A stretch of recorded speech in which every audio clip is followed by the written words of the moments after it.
mami! Welcome back to my channel, and for today's video, tuturuan ko kayo paano mag-upload ng ating thumbnail sa ating mga video sa Facebook account o Facebook profile. Take note, Facebook profile, hindi po Facebook page. Pagkakaalam po ng iba, Facebook page lang po ang meron. At sa Facebook profile is wala. Ngayon ko lang din po kasi nalaman, kala ko po Facebook page lang din. Kaya i-share ko lang din po. Kung iba dyan, baka mag-comment na alam na nila. Kaya sorry.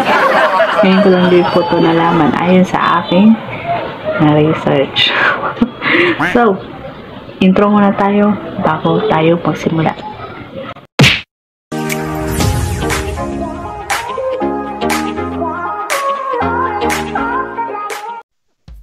So mga mami, nandito na nga po tayo sa ating screen record at you can see hindi po tayo gagamit ng Facebook natin. Pupunta po tayo sa ating Chrome. So yun, type lang po natin mami sa ating search sa taas yung web.facebook.com. So yun, type natin. As you can see, direct tayo sa ating Facebook profile at sa taas naman po sa may bandang gilid yung parang may pula, pero pag sa inyo yan is tatlong tuldok. Click mo yan, tapos click po natin yung desktop site. Dapat po naka-desktop site po lagi tayo dito. So yun na, direct na tayo dito sa ating profile. May page po dyan sa baba kung gusto niyo ng page.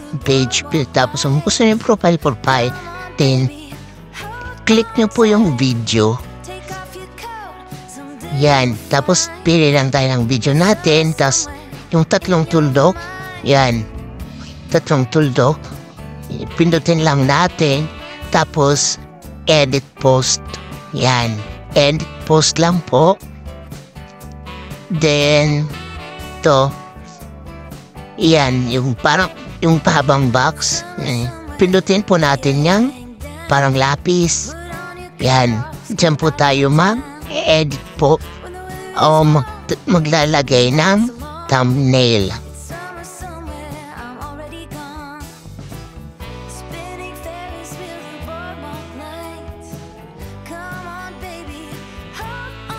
Lalagay lang tayo ng ating title. Tapos maglagay po tayo ng ating tags. Alam mo nyo naman po kung ano na yung mga tags, yung may hashtag para madali po ma-search o ma-appear yung video nyo pag may mag-search po o maghanap ng sa Facebook ng ganyang video.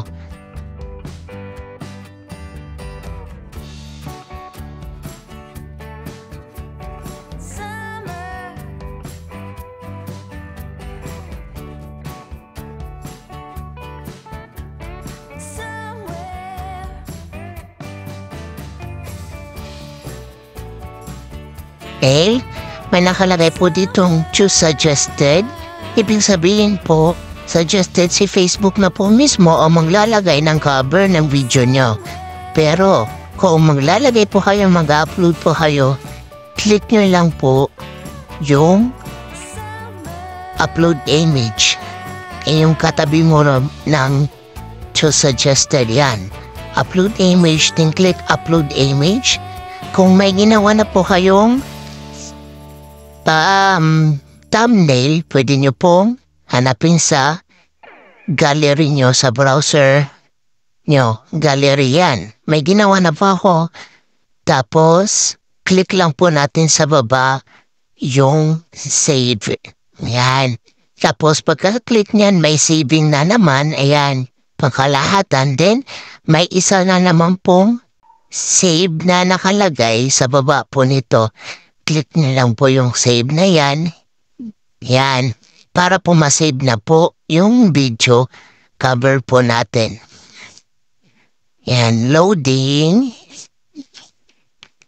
Then, click lang po natin yung keep editing lang po. Huwag po i-leave. Yan. Click lang po natin yan.